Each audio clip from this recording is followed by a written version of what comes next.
السلام عليكم، وحشتوني أوي أوي أوي أوي.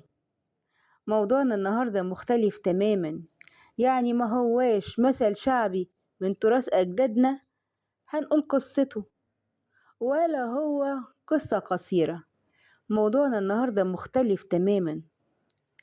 يا ترى كنت تعرفوا في يوم من الأيام إن إحنا كمصريين لازلنا نتحدث بالهيروغليفية حتى اليوم؟ يا ترى كنت تعرفوا الكلام ده؟ أهو ده بقى موضوعنا النهاردة، وده اللي هنتكلم فيه.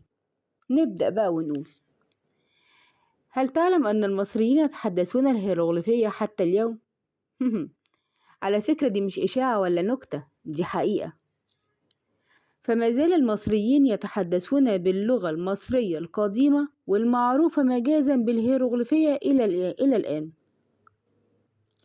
وإن كانت الهيروغليفية هي أحد الخطوط وليست لغة، وأصبحت مفردات المصرية القديمة ضمن لهجتهم العامية التي يتوارثها الأجيال. الكلمات التي يتحدث بها المصريون في لهجتهم العامية هي كلمات قديمة كان يستخدمها الفراعنة في مصر القديمة، حيث ظهرت لأول مرة في مخطوط رسمي ما بين عامي 3300 قبل الميلاد و 3200 قبل الميلاد. وسميت بالهيروغليفية لأنها تعني بالإغريقية نقش مقدس، وفيها استخدمت الرموز لتعبر عن الأصوات.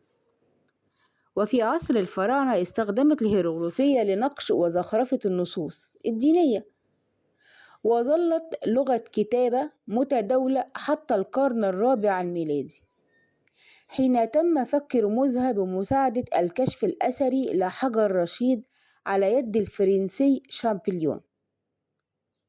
الكلمات التي ما زال يستخدمها المصريون حتى اليوم دون أن يعلموا أصلها يرجع للمصرية القديمة كتير جدا ومتعددة، زي مثلا وتعني الأكل والطعام، امبو وتعني الشرب. وفي الصعيد بقى بيقولوا ايه؟ طح يا بوي. وطح دي جت من الكلمة المصرية القديمة التح، وتعني الشد أو سحب. وروح تف ونف بعيد. والتف هو صوت البصق، والنف هو صوت مخاط الأنف، طبعا معروفة. وتعني كلمة كخة أو الكزارة. وتعني كلمة تاتا في الهيروغليفية يعني امشي.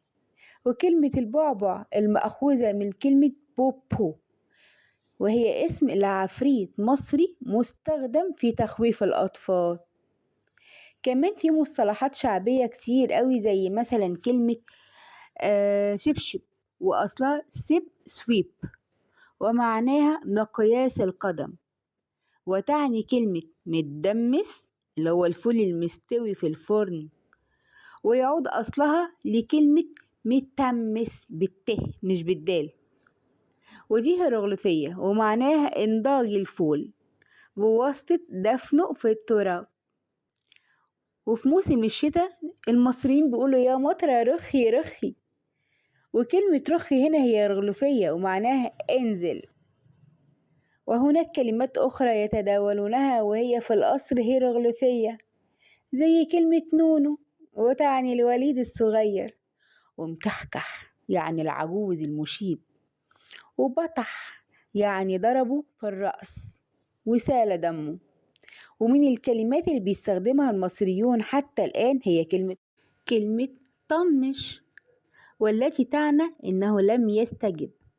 وست تعني امرأة، وخم وتعني خدعة، وكلمة ياما وتعني كتير قوي، وكلمة مقهور ومعناها حزين، وهوسة ودوشة ومعناها ضجيج وصوت عالي، وكركر بتعني الضحك كتير قوي. وكلمة كاني وماني وهي اللبن والعسل في الهيروغليفية. كاني وماني دي اللي كنا بنقولها في الحواديت، طلع معناها بالهيروغليفية لبن وعسل. شفتوا ازاي ان احنا ما زلنا لغاية دلوقتي بنتكلم هيروغليفي واحنا مش عارفين؟ يعني احنا فراعنة وما زلنا فراعنة. طبعا ده احنا مصريين. وكده خلصت جزء من المعلومات. اتمنى بقى اللي اول مرة يشوفني او يسمعني ويدخل قناتي ما ينسانيش من اللايك ويكتب لي رأيه في الكومنتات. وقبل ده كله أتمنى فضلا وليس أمرا إنكم تعملوا لي اشتراك، وجنب كلمة اشتراك في جرس صغير كده دوسوا عليه، هيطلع لكم أكتر من اختاروا الكل. وهنقول زي كل مرة، طب ليه الكل؟ علشان خاطر يوصل لكم إشعار بكل جديد بينزل عندي في القناة. ولما يوصل لكم الإشعار فضلا وليس أمرا أتمنى تخشوا تشاهدوا الفيديو، تكتبولي رأيكم في الكومنت، وكمان تعملولي لايك. اتفقنا يا أحلى صحاب في الدنيا. أترككم في رعاية وحفظ الله، أو زي ما بقول كل مرة، دمتم في رعاية وحفظ الله. واشوفكم في الفيديو الجديد إن شاء الله. كان معاكم أميرة من قناة يوميات حواء.